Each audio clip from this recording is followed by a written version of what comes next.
I just got into all the same stuff that my friends did. We're kind of mischievous. We weren't bad kids, I thought.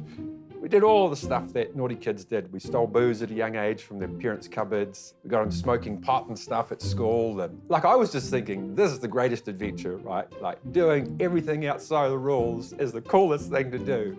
Then when I was about 19, a friend of mine at the Meatworks said, hey, I've got this really cool idea. We can go and spend 3 weeks in Aussie, and we've got free accommodation with my sister and her husband. So we turned up to Australia, and I went, oh, there's something really different about these guys. And they go, oh, we're born-again Christians. I was like, oh, great. I'm staying with these crazy people.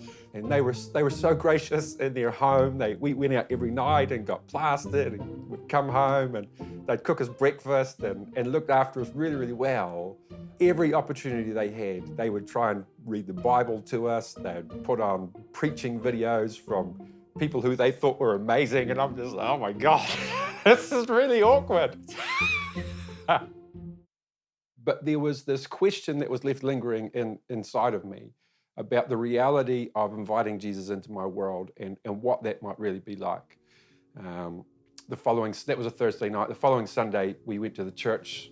I went to the church service with them, and they were, again, the most excited group of people I'd ever been with that weren't on any substance, right? And I was like, whoa, this is pretty full on. They did a similar thing where they asked at the end of the service, anyone who wants to know Jesus? I went and they gathered round and I said this prayer inviting Jesus into my life. It asked me to forgive me of my sins, all this kind of stuff. Like, wow, this is really new. And then the whole church gathered around me and laid hands on me and prayed for me. I went back to the place we were staying, and that night as I lay in bed,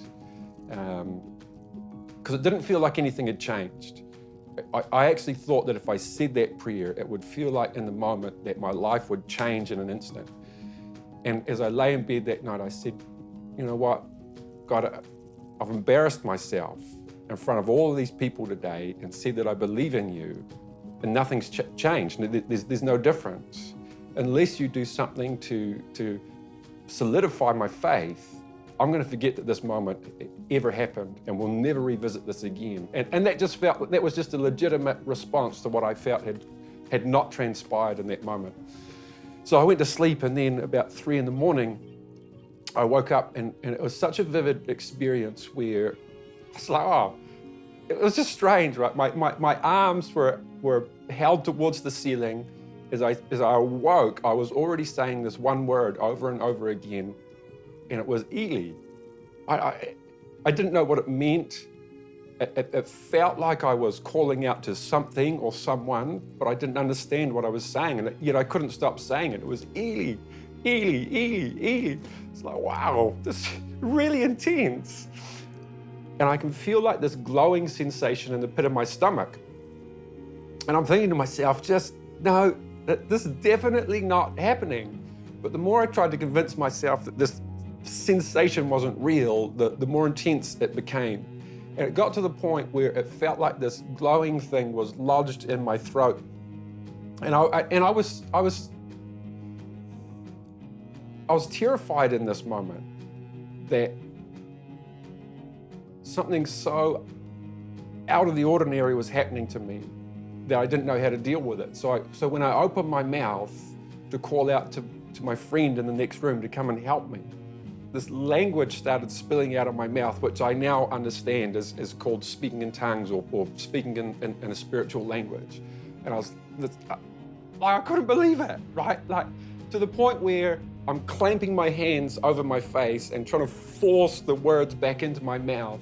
And I remember thinking in the moment, man, I've never felt so alive. I've never felt so complete. I've never been so terrified, all in the same moment. In the morning I got up and I thought, I've got to be able to test the reality of this experience somehow.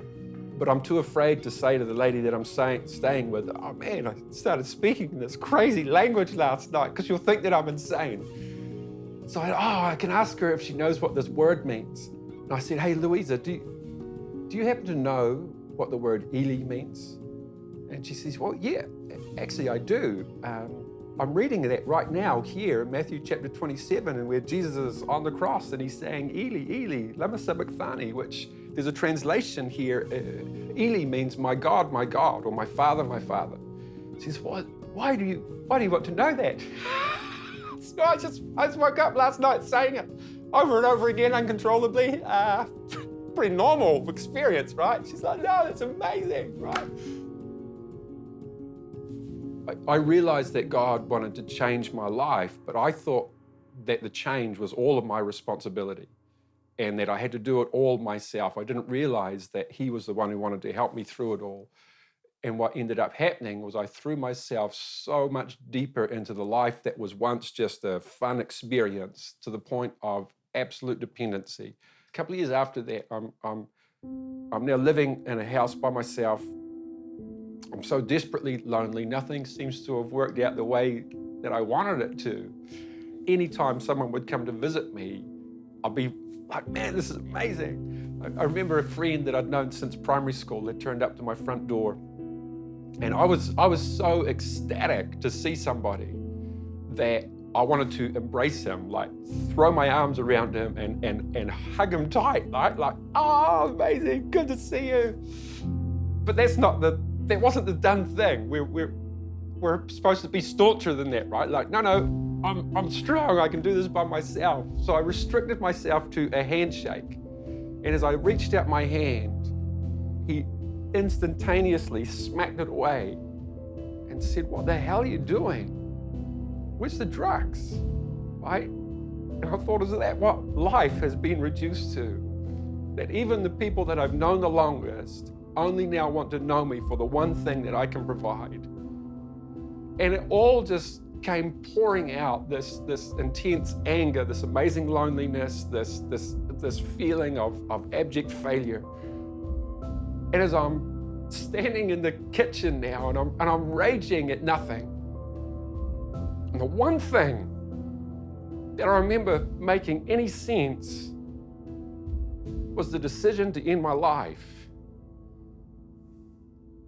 But as soon as the imagery of that was so clear in my mind and the solution sounded so perfect and made so much sense, there was this voice that spoke to me in the midst of my still rage at the world. And it simply said, what about me? Don't you believe in me?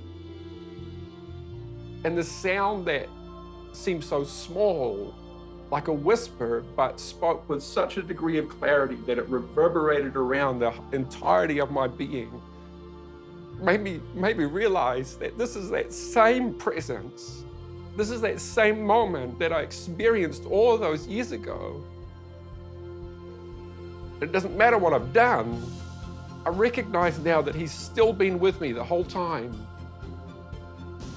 And I've dropped to my knees in the kitchen and I held out my hands.